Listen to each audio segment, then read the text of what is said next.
Perkenalkan, nama saya Muhammad Kebenalan. Saat ini saya berkuliah di Universitas Bina Nusantara Business School, program studi Business Creation. Bisnis yang saya ulas kali ini adalah Kraft Cheese Company. Kraft Cheese Company merupakan perusahaan yang bergerak di bidang food and beverage. Keju Kraft merupakan keju favorit semua orang di dunia. Rasanya yang lezat dan lembut membuat hampir semua orang menyukainya. Di balik kelezatan Kraft Cheese, terdapat founder sekaligus penemu dari Kraft Cheese tersebut. Ia adalah James Lewis Kraft. Pada tahun 1903, James Lewis Kraft hanya seorang pembuat keju yang dijual ke toko-toko kecil. Seiring berkembangnya, Kraft Cheese mulai membuka kantor barunya di New York karena memproduksi keju sendiri. Kini Kraft memiliki hak paten dalam pembuatan kejunya.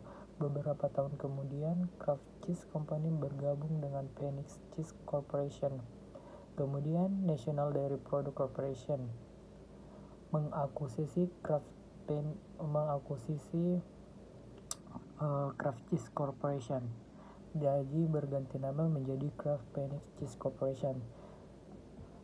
Pada tahun 2001, perusahaan Kraft Foods masuk dalam Bursa Efek New York atau IPO.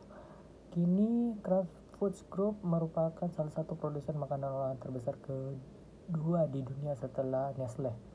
Namun di balik kesuksesannya, Kraft juga mengalami kegagalan atau mengalami penurunan. Dilaporkan keuangan Kraft mengalami penurunan dikarenakan banyak kampanye yang mengatasnamakan pola hidup sehat, sehingga banyak masyarakat memilih makanan yang lebih sehat, dan juga sebuah tren yang dikampanyekan beberapa kuartal oleh masyarakat di Amerika. Kraft yang merupakan pemilik merek terkenal di dunia melaporkan bahwa perdagangan eceran di Kanada menyetok lebih sedikit produk. Kondisi yang diperkirakan akan berlangsung dengan waktu yang cukup lama, saat perusahaan mengalami penurunan sebesar 7% semenjak 2015. Perusahaan sudah mengupayakan promosi produk yang lebih sehat agar memulihkan pendapatan perusahaan. Kraft Foods Company telah bersiap dan mengupayakan beberapa strategi untuk meningkatkan performanya. Saat ini saya akan membahas bisnis model canvas, pattern, and information dari Kraft Cheese Company. Customer segment pada awal perkembangan target pasar Kraft Cheese yaitu kalangan atas yang berupa hidangan santap bersama keluarga. Kondisi ini membuat Kraft Cheese menguasai pasar penjualan cheese di Amerika sebesar 40%. Hal itu dibuktikan dengan meningkatnya penjualan setiap tahunnya. Untuk value proposition, Kraft Cheese memiliki kelebihan yang dimana tidak dimiliki kompetitor lain, yang membuat Kraft Cheese menguasai pasar di dunia seperti memiliki rasa yang gurih dan lembut sehingga dapat dikonsumsi di mana saja dan kapan saja, memiliki rasa dan bau yang tidak menyengat, dan tentunya tahan lama. Untuk channel pemasaran sendiri, Kraft Cheese tersebut pada awal berkembangnya mengandalkan iklan TV dan majalah. Namun seiring perkembangan zaman, Kraft Cheese melakukan pemasaran dengan jangkauan yang lebih luas seperti menggunakan promosi media sosial. Untuk customer relationship, Kraft Cheese merupakan makanan yang digemari semua kalangan. Pada Perang Dunia, Kraft Cheese merupakan makanan militer yang sangat membantu saat itu, dikarenakan makanan tersebut memiliki nutrisi yang berlimpah dan tahan lama, sehingga penjualan Kraft Cheese meningkat drastis.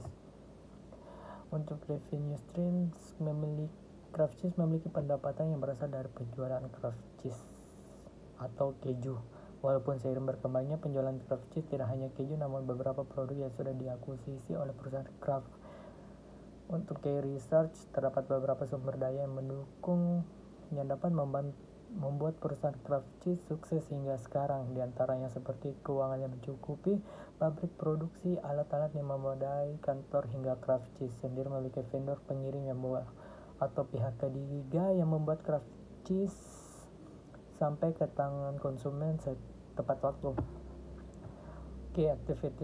Aktivitas dalam perusahaan Kraft Cheese yaitu memproduksi keju dan melakukan penjualan keju.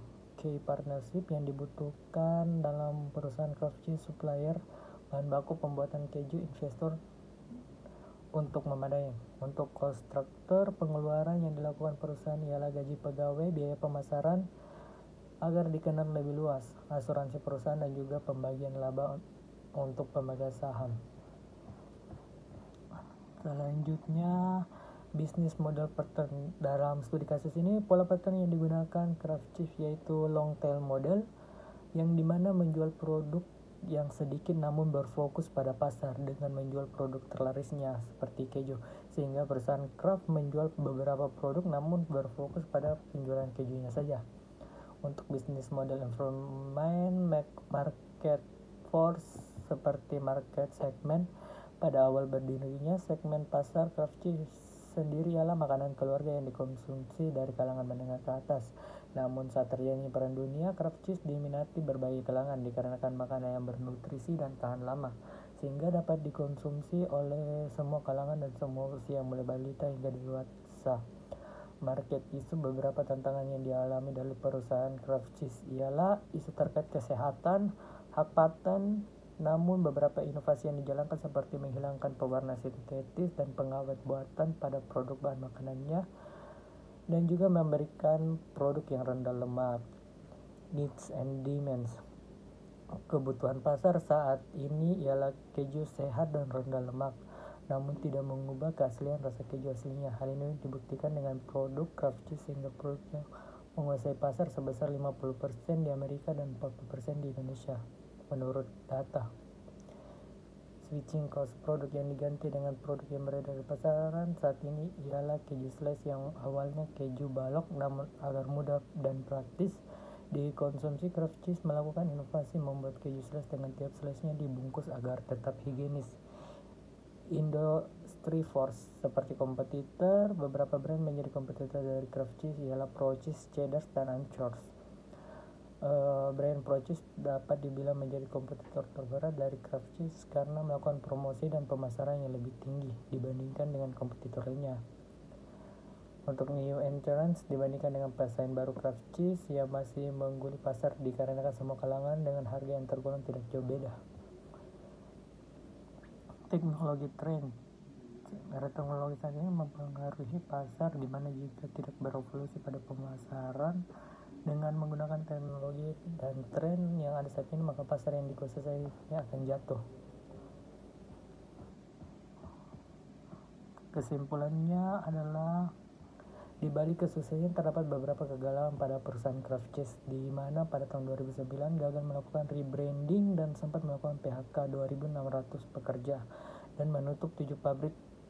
Pelajaran yang dapat diambil ialah perlu adanya inovasi dan berfokus pada pasar dan kompetitor, dikarenakan perusahaan yang berdiri akan banyak yang menyaingi sehingga sulit untuk bertahan, namun bisa dengan meluncurkan inovasi yang baru dan mengikuti tren menyesuaikan pandangan global.